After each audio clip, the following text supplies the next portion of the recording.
The world is deep, deeper than day can comprehend. You're listening to Deeper Than Day, the depth psychology and archetypal astrology podcast. We're your hosts, Delia Shargell and Jessica Garfield-Kabbara. To enter this dialogue with us, visit our blog at deeperthanday.com.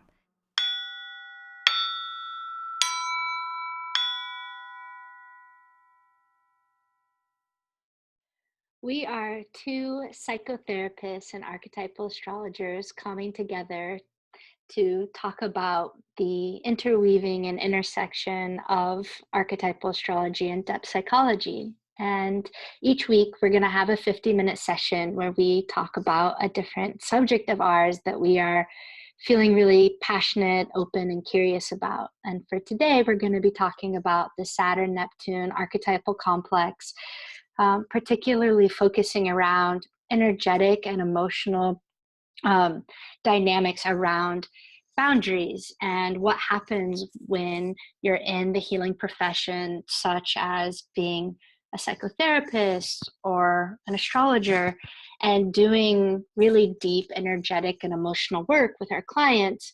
And then what happens as a clinician and practitioner when we move out into the world. Yeah, thanks for saying all that. So why don't you tell me what's on your mind today, Jess? Well, this week I've been giving a lot of my awareness, my attention toward this phenomenon that happens for me, particularly when I quote unquote get off work, which is, I spend the day like you in multiple back-to-back sessions with my patients or clients in therapy, and entering into a really sacred, ritualistic space of communing very deeply with these people.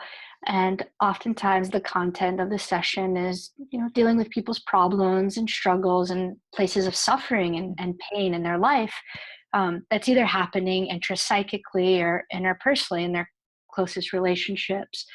And so much of the practice of this work for me as a clinician is, aligning my nervous system with my clients and merging and communing in a way to enter their world, walk around inside of it, be with them, and feel as much as I can in an empathic and compassionate way what's going on for them, to help both bring understanding, but also to help metabolize, what is going on there, particularly around pain.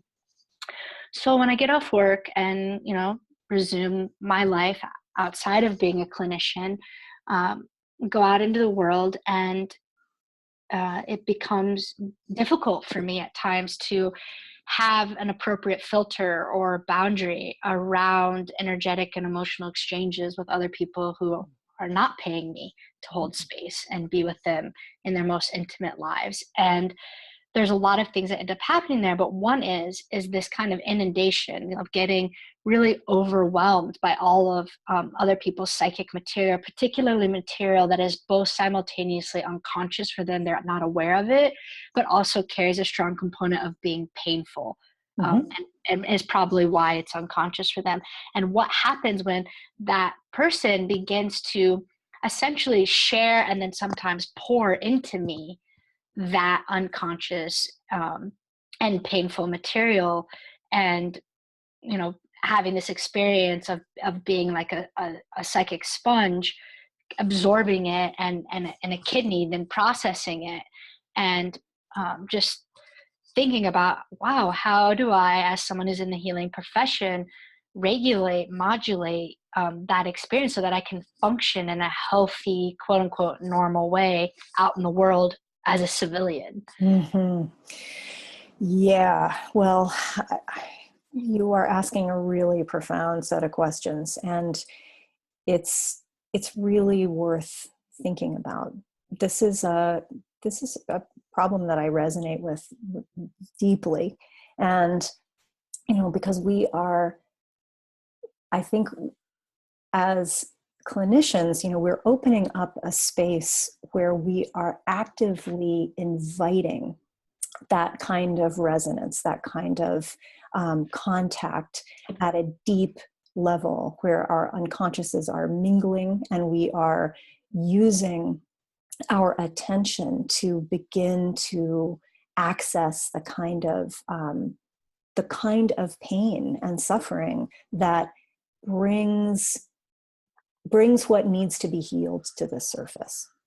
So we're doing this in the service of healing, absolutely. But your question is amazing. How do you turn that off once you've learned how to open it up? And it's definitely a question that has, I've asked it myself. I've had, people that I work with as patients and as supervisees ask it. And I think we are in the process of really learning how to refine that. And I hope we can talk about that and learn something in a conversation with each other today. Something difficult that happens for me as an empath and as a person who's dominated by the feeling function is a lot of the way that I show someone that I care is through my presence. Mm-hmm. And part of what comes with that presence is a deep listening to what's being spoken and unspoken, and to kind of entrancing myself and training myself with that person. And it's a way that I make contact. Mm-hmm. And it's honestly an expression of love for me. Yes. And but part of what happens for me is, obviously that's not sustainable to be doing all the time at that depth. And it's not healthy. It's not healthy for me. And it's actually not healthy for the other person. It's not really honoring, the profundity of what happens when you resonate and connect and listen at such a deep place. Like you were saying, it naturally brings up a lot of core material for people. But what happens for me is I don't understand how to still be an authentic person, showing my loving presence and care for another person without being that connected and feeling that deeply with that person. And I'm afraid that the other person would think that I don't like them, or I don't care about them, or I'm not compassionate. And I get caught up there. Yeah, I totally understand what you mean. And I think that there's a way that, as empaths and as people who, obviously wouldn't do this work if we didn't have a proclivity toward it in the first place. I could go into a whole side riff about Alice Miller and the drama of the gifted child, but I'm sure the clinicians out there listening who have read that book know where I'm going with this, that we are predisposed through our early family relationships often to be this kind of listener. And that's often how we learned that we had value in the world. So we go into a profession where, thank goodness, we can actually make a living doing something that we may have been used to do in our families of origin. But the question is, how do we disidentify from that role of being the listener or the empath, excuse me,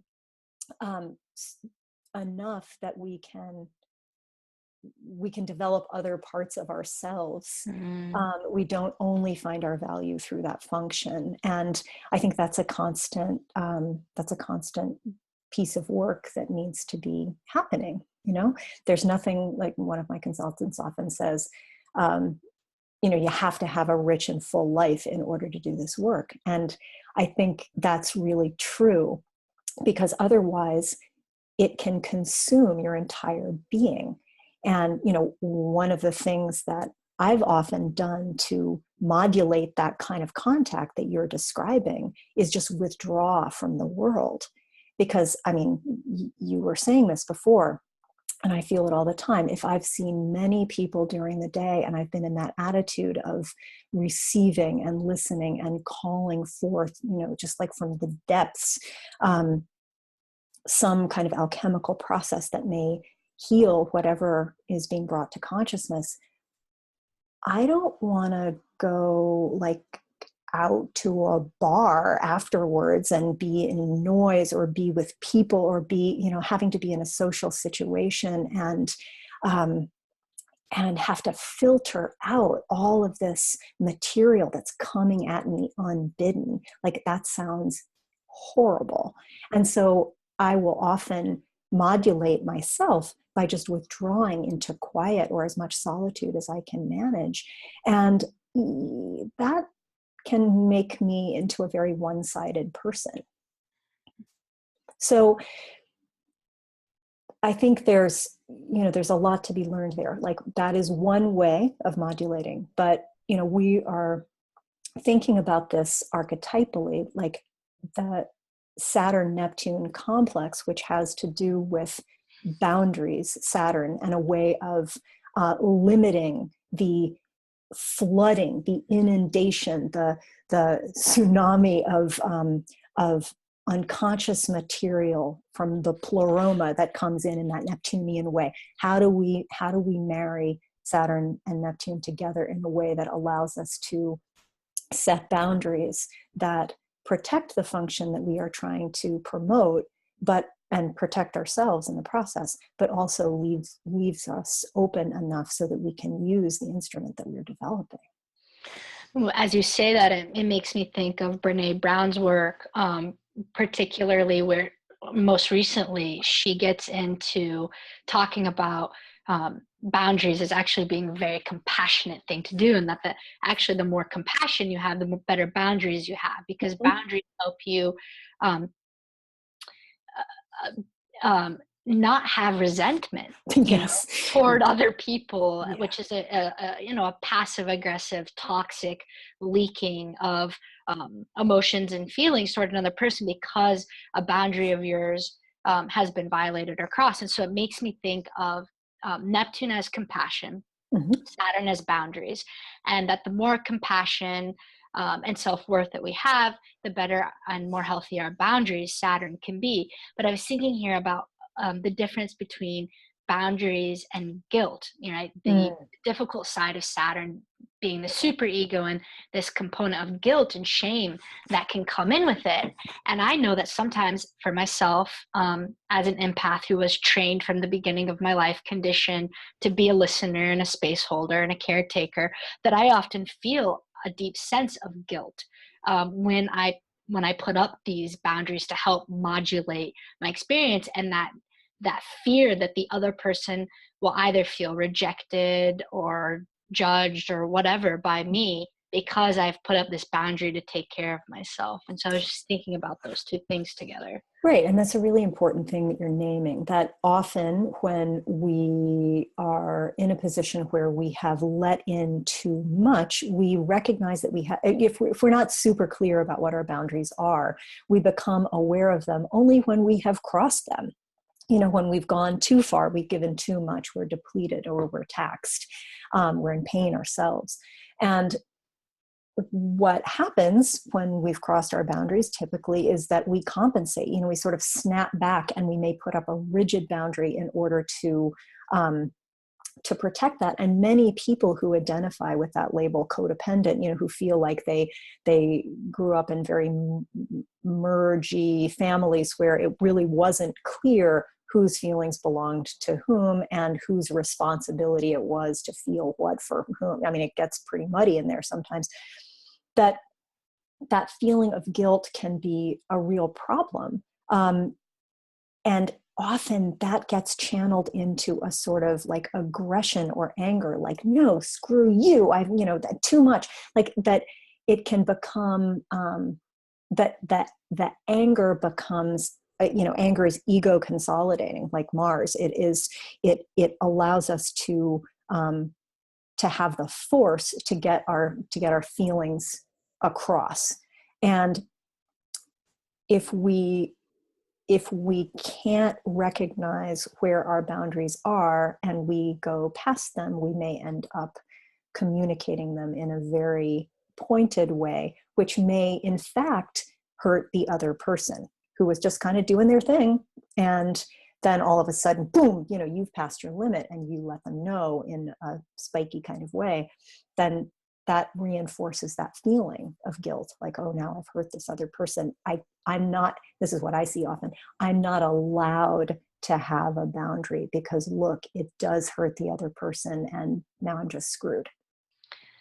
And something that I also think goes along with that feeling of guilt of hurting the other person and now I'm screwed is also this idea that having boundaries or a limitation is a weakness. Like, well, I should be able to handle this emotionally or energetically. I should be able to see 8 clients a day and then go out and it be okay. I should be strong enough, or I'm old enough now that I should be able to handle whatever. And I think it's difficult sometimes to put up boundaries because I think sometimes they do come with this connotation of a weakness. Of a weakness. No, that's a really important point too. And I would say that is just a really unhealthy expression of the culture that we're a part of.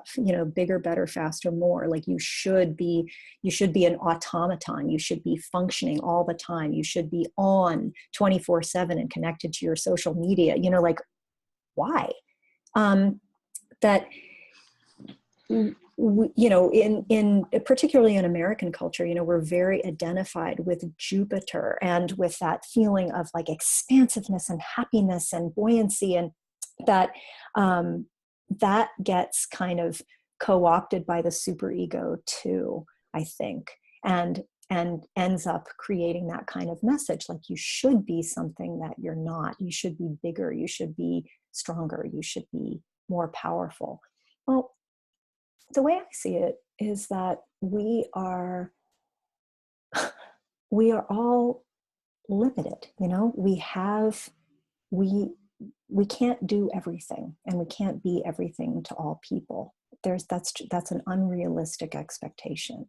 So developing like a healthy Saturnian understanding of what our limits and our boundaries are, what our limits are, helps us set better boundaries. And I think that there's something that particularly goes along with that for empaths in our culture. I mean, first of all, that's just beginning to be recognized that Exactly. Someone could be that sensitive of a person and be able to feel that deeply, which challenges all of the old paradigm understanding of these skin encapsulated egos of separate people walking around and not really honoring our depth of interdependence with one another, but really the kind of group mind that happens whenever we enter into a space with other people, that we are, everybody on some level is feeling and participating in the dynamics that are happening there. But that there's particularly, I think, a lot of shame for empaths for being that sensitive. And so it's difficult to identify what the limitations are. And that one would have enough self-worth to get to the point of saying, oh, actually, I have these limitations and I have enough self-worth to claim these limitations, and I have enough self-worth to say these limitations don't make me weak. And now I'm going to then put in the effort and the practice to define my boundaries, because at the end of the day, the only person that can ultimately keep them is oneself. And that's a long journey. That's a big process. You are so right.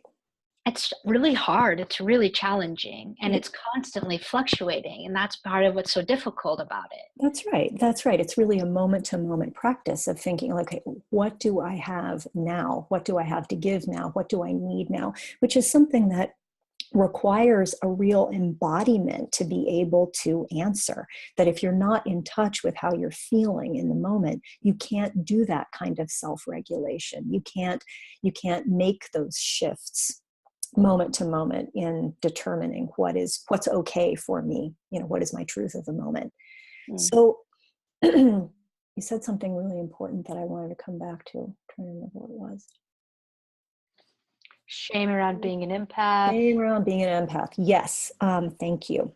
So I think this is particularly difficult to talk about because we're only just now developing the language in this culture to talk about this stuff. I mean, when I began practicing as a psychotherapist 20 years ago now, it it was really not part of the common vocabulary to talk about feeling other people's feelings.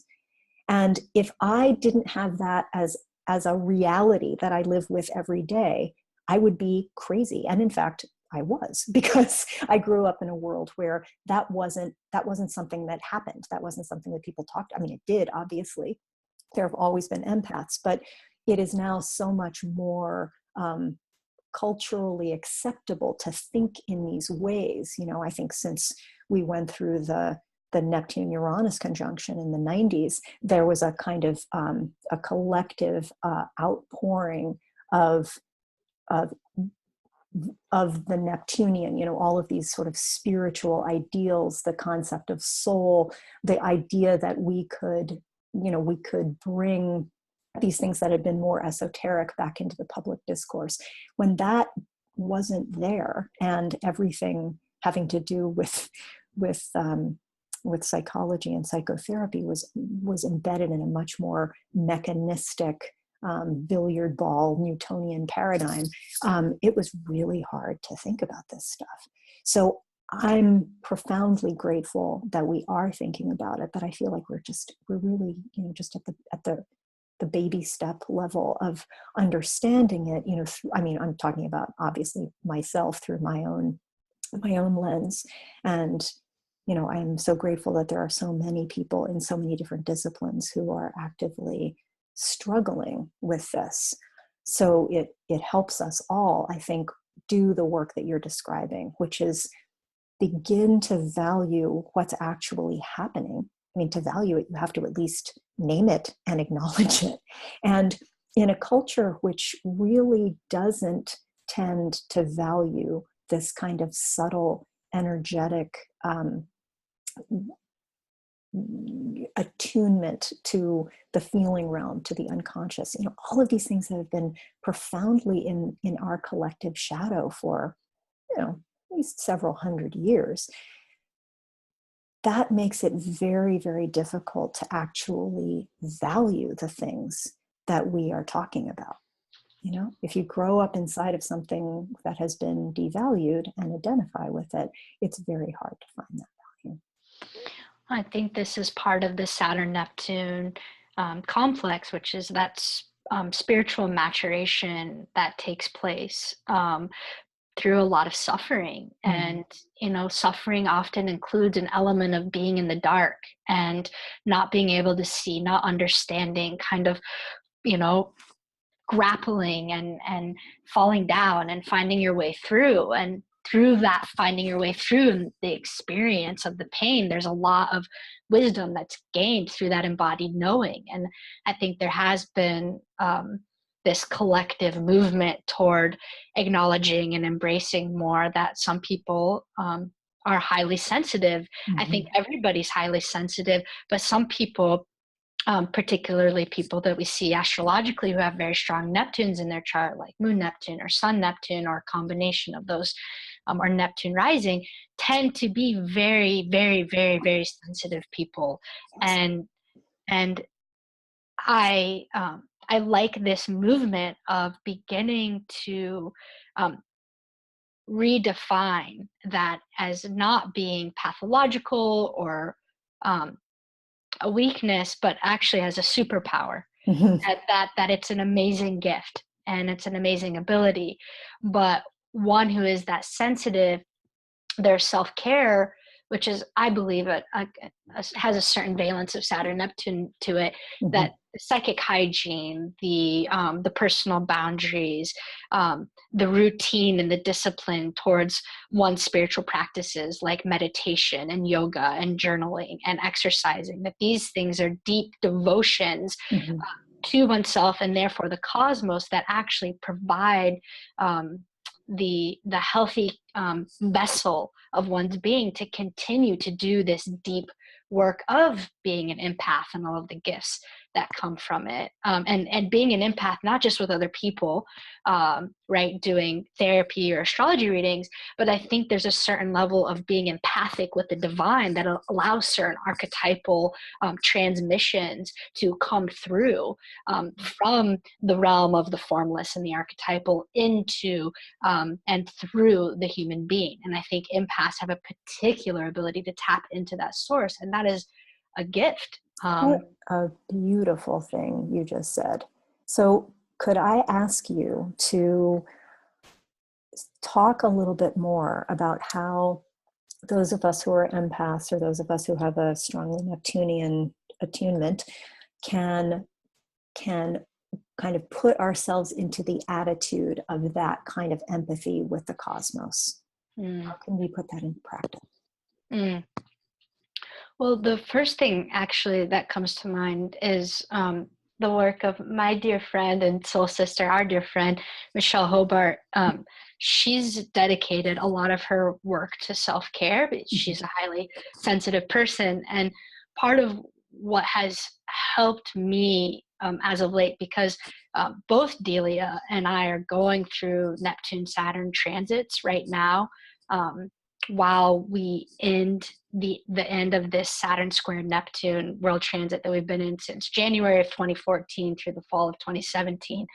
And so what's been happening for me is I first have to get to the place of owning that this is a gift and that there's not something wrong with me. And that has taken me a lot longer to do than I thought. And making that shift, because I still say, what's wrong with me? I say it all the time to my partner, what's wrong with me? Why am I like this? I don't like this. And what that indicates to me is that my self-care routine is out of place. So what I've done now is now I have this 2-hour routine I do every single morning, no matter what, which is I get up, I get my lemon water, I sit down and I meditate. And meditating for me includes journaling and, looking at my transits and sitting with those. And then I go and I work out and I get into my body and I have a physical, practice of getting into my body. And once that has happened, it gives me permission the rest of the day to commune with myself and commune with nature and commune with God, because I've taken care of my body and my physical needs, of taking care of the Saturn piece. So then the Neptunian visions can come in, feelings, intuitions, my imagination, my fantasies. And it's the honoring, making the space and the time for that to come through by doing my self-care routine every day. That is my devotion to the cosmos. And says, I'm here, I'm taking this seriously. I recognize that it's a tremendous gift to be in space-time, and that part of the communing is opening my vessel, my being, to receive whatever comes through. And that happens through dreams, that happens through my imagination, that happens through writing, that happens through conversations with you, Delia, and I just stay present to listening to that and honoring it, and then doing with it whatever I feel called to do with it. Do a podcast, write it down, have reverie, whatever.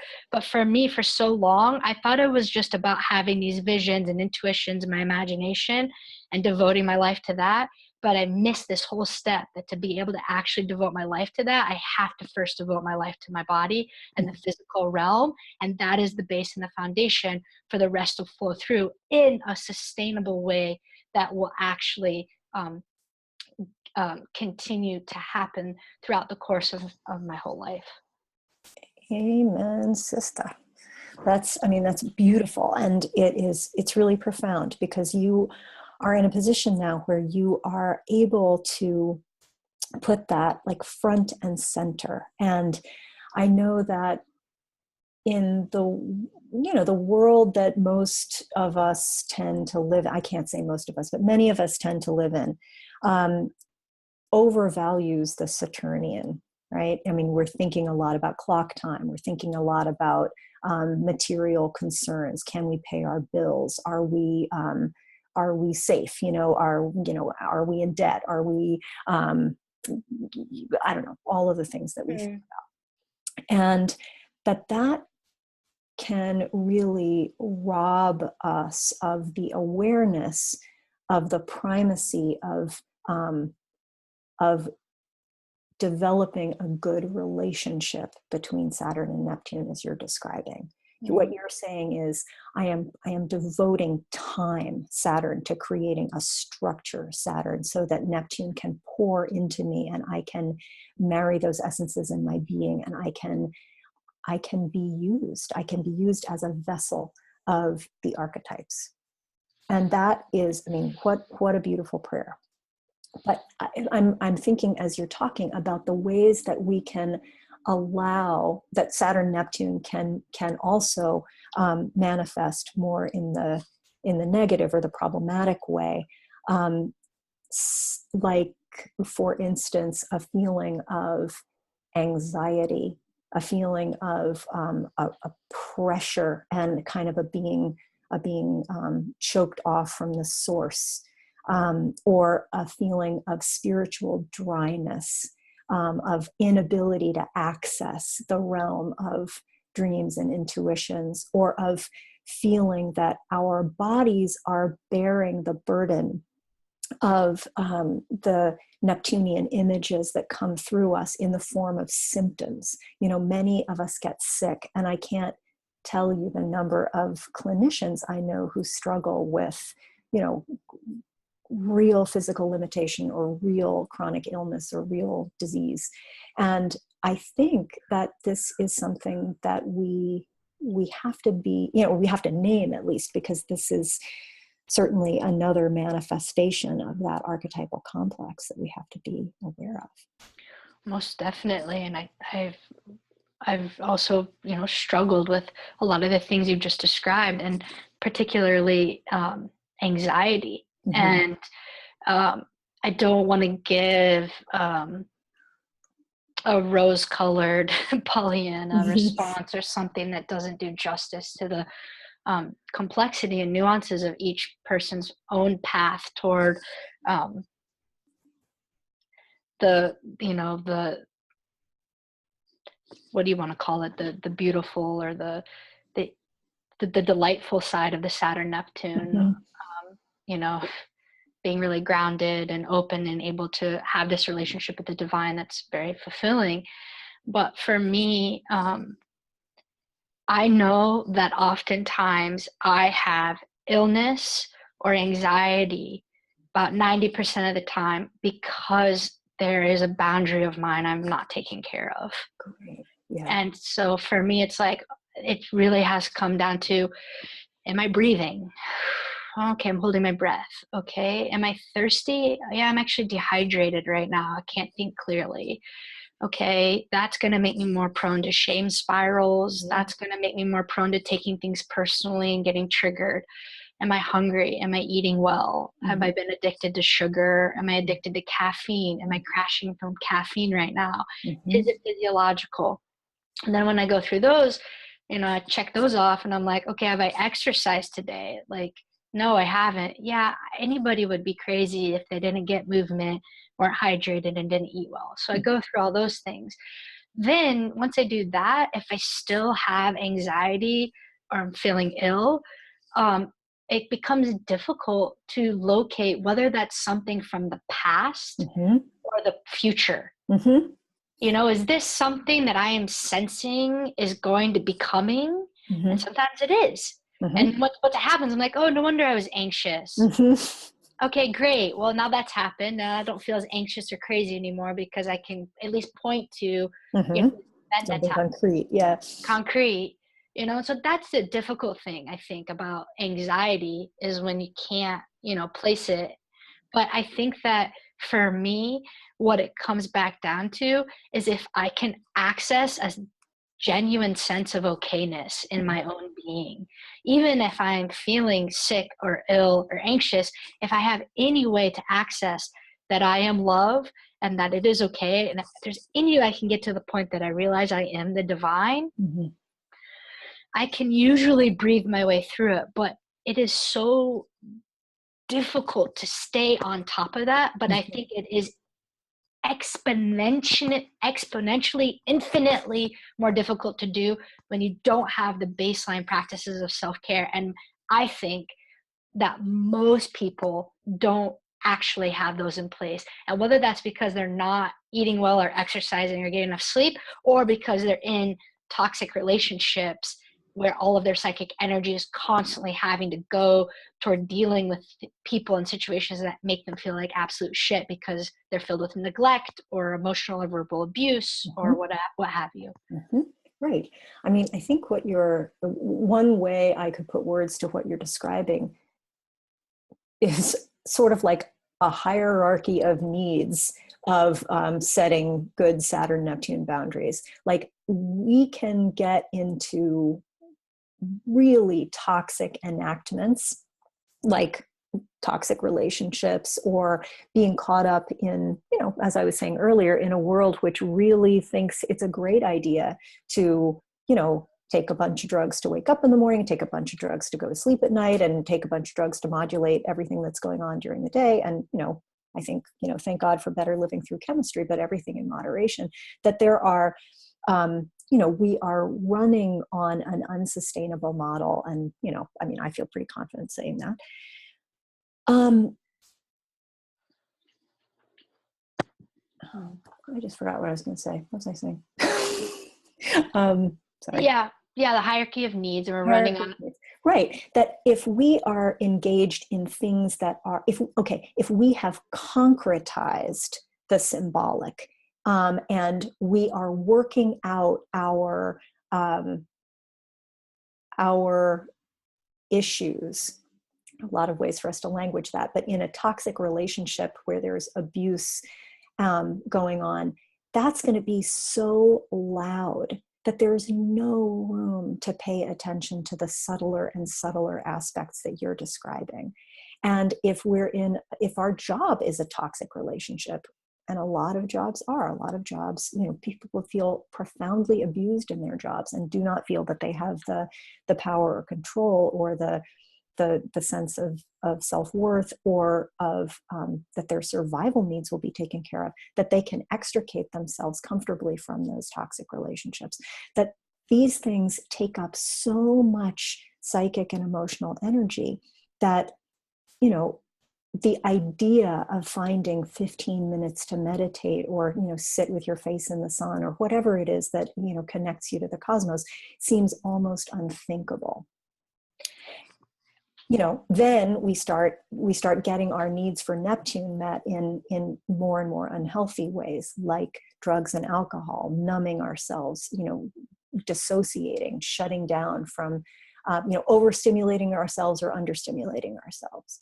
So I think being able to recognize that those manifestations can be,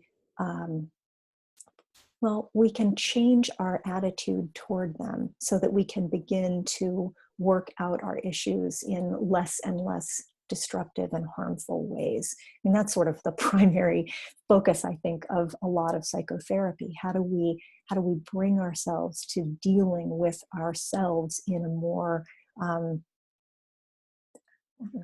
sane way, however we define that.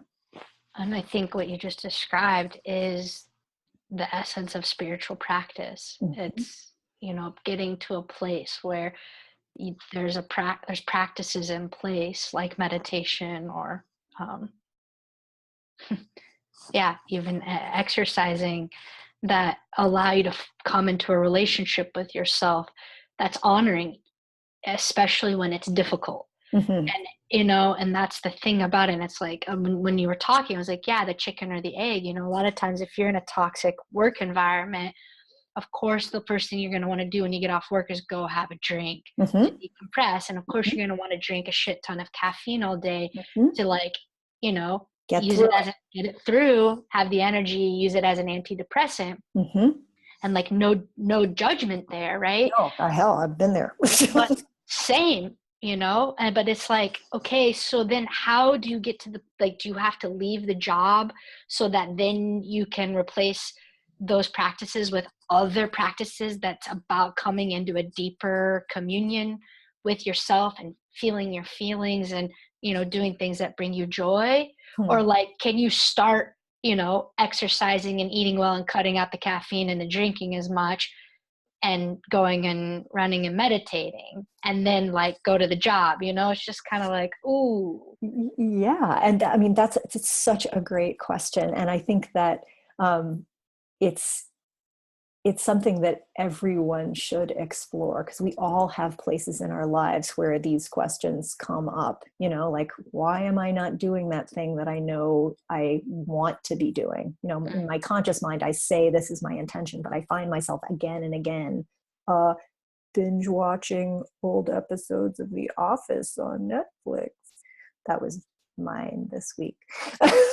So, like, what are we able to recognize we are avoiding in contact with ourselves? And how do we find kind of the courage inside of us to turn toward that and just be with it, just gently, instead of, like slamming our head up against a wall? I mean, I think that's another Saturn-Neptune manifestation. It's like, how hard are we in these, trying to force our way through something that feels bad? Or can we slow down? Can we recognize what we are feeling? Can we trust that, okay, it doesn't have to be true always, but this is my truth at the moment. I don't like my job right now. My shoe hurts, I just ate half of a pizza and I don't feel so good. Like, how are we using these things that we manage? These, I mean, we could think about like pizza or going out for a drink. Like, that's a boundary that we're setting. That's a way of dealing with a toxic situation. And in the moment, yeah, it feels good. We've just changed our state. We've just altered our consciousness. And is that a sustainable alteration, or is there something else that could be, if we create just a tiny bit of space to consider, would we possibly make another decision? I've been sitting with that so intensely over the last 6 weeks in particular, since I left, moved from San Francisco out east, and my life has been a very monastic life. I mean, talk about my Neptune-Saturn transit. It's just been a tremendous amount of solitude outside of my therapy practice. Honestly, you're one of the few people that I talk to right now. I mean, I don't really have social contact. I don't know anybody in the place that I've moved to. And what it's done is opened up a bunch of room to be with myself. And I did not think that was, I somehow didn't conceptualize that was what was going to be happening here. But wow, there's something really mundane about that. More mundane than I realized, because time slows down so much. And there's so much space to be with myself, because there's not all of this attention going to the outside and other people anymore, because that used to be a lot of my life. And so what's happened is, when the space opens up, there's so much choice. And I just keep realizing how much of that, in a very Saturnian way, is up to me, in that sense of like my responsibility to how I want to spend my time. And so that way, the discipline. And so in the morning, I get up and like, it's a choice. Like, am I going to go check my email, which is a compulsion of mine because I can be a workaholic?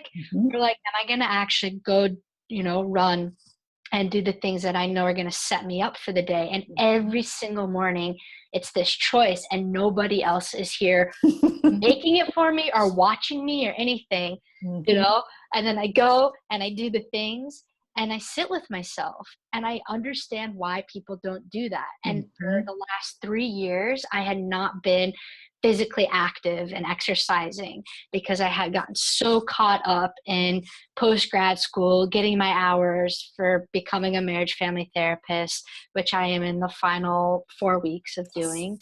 And I got so out of my body and so out of my practice that I had every excuse in the world every day not to go exercise.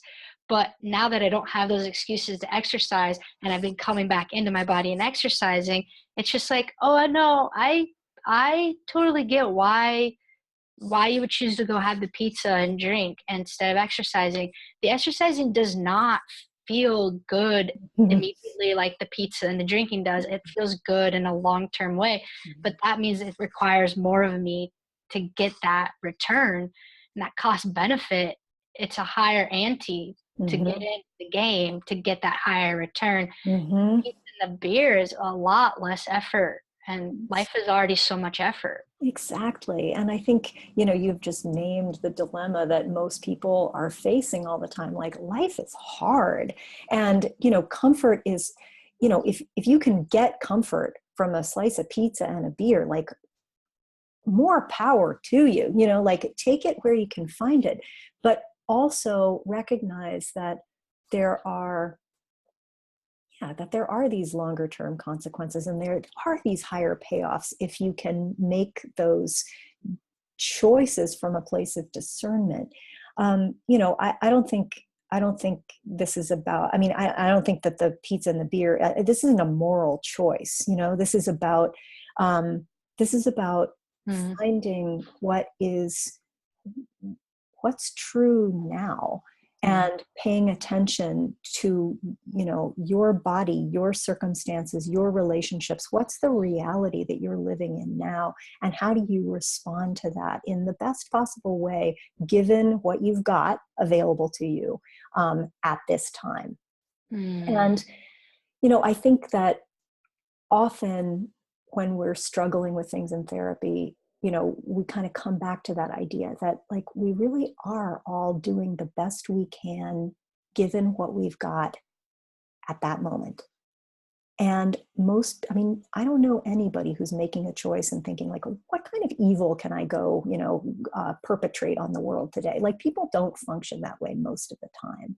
But when we're overtaxed, or we're tired, or we're caught up in a system that we haven't ever reflected upon, we haven't ever thought, like, why is it that we all get into our cars and fill them with fossil fuels so that we can drive, an hour and a half to a job where we sit in a cubicle under fluorescent lights, and et cetera, et cetera, et cetera. If we've never considered those things, we can't ever question them. And when we can question them, then we can sometimes make incredibly hard choices that allow for the kind of space that you are just describing. Like, I think a lot of people would look at what you're doing as an amazing, unthinkable luxury. I might be one of them sometimes. But I also, I have worked incredibly hard to set my life up where I can do what you're saying. I can make those choices without having somebody else tell me that I'm supposed to be doing something. And that kind of personal responsibility is scary. It's hard and it's confusing. Like, you really, when no one is telling you what to do, you got to grapple with a lot of confusion. So I think it does, that process of developing spiritual maturity is a process. It takes us lifetimes and lifetimes and lifetimes and lifetimes to do that. But if we're starting from the assumption that we're doing that all the time, like, you can make the headway that you can make in this moment. And why not? Beautiful. Well said. I like that. Thanks. Well, before we finish, I want to come back to that question that you were asking at the beginning. Like, what was that question that you were asking? Like, how do we deal with, well, you asked the question, just your question, sorry. Yeah, how do we deal with, going out into the world as therapists and astrologers and healers and empaths, and function in a way that feels somewhat good and manageable and awesome? Yeah, that is a great question. Oh, I want to say one more thing that came up for me, and I alluded to this, but it's the idea of knowing our limits. And you were saying, how do we know our limits when our limits feel like shameful and something that we may have to hide? one of the things that I tell myself and I tell my clinician friends, and I certainly tell the interns that I supervise again and again and again, is, you don't have to feel shame about the limitations of who you can work with clinically. We all have limitations, and nobody should work with everybody. That one of the things that I think is so amazing about the huge upsurge of people moving into the healing professions at this time in history is that means there are more therapists and astrologers and massage therapists and energy workers, et cetera, per capita. And if we're all engaging with the people who are ours to engage with and not feeling like we have to do, a kind of typical 20th century Jupiterian mass and like, how many people can I see, or how much money can I make, or, all of these things, then we can focus on, who is this human soul in front of me at this moment, and how can I bring myself to that? We can think much more about our limitations as kind of being our friends, that these are ways of helping us limit the output that we think we have to make. Mm-hmm. So it's relatively easy to make decisions about how we set limits when we're working with the people we're working with professionally. And I think that it's a lot harder when we're doing it in our personal lives. But that the limits that we understand from the frame that we create, like in psychotherapy, we have a long tradition, relatively long tradition of how we set up the therapeutic frame, typically referred to as time, place, and money. That you meet at a specific time in a specific place, and there is a transaction fee that makes it clear that this is a professional relationship. We can use that frame that we learn how to internalize from our professional work as a guide for how we stop just giving ourselves away energetically in the way that we may have learned in our families. And what I've seen over the years is in myself and in the people that I work with, that by allowing ourselves to value our time and the gifts that we are drawing on to do this kind of empathic work, we can be much more discerning about the relationships that we find ourselves in outside of the clinical room.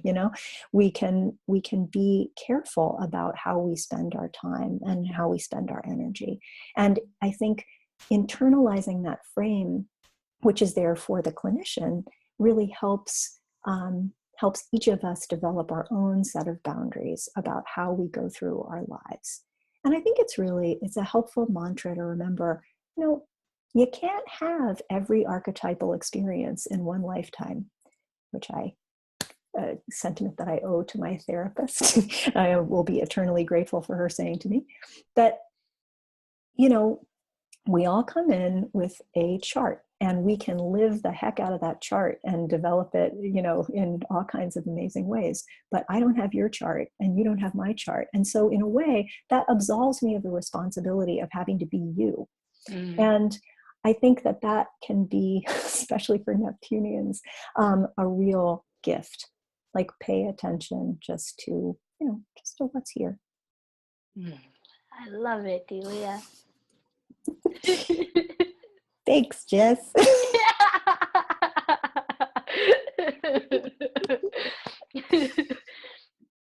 Okay, well, looks like we're about at time for today.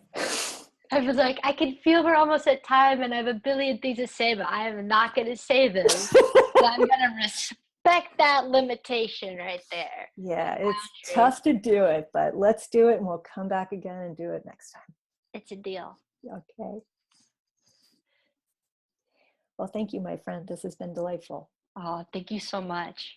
Thanks, everyone, for joining us today. Yeah, thanks, everyone, for tuning in. And, we're really excited about being able to do this with you, and we would love to hear from you.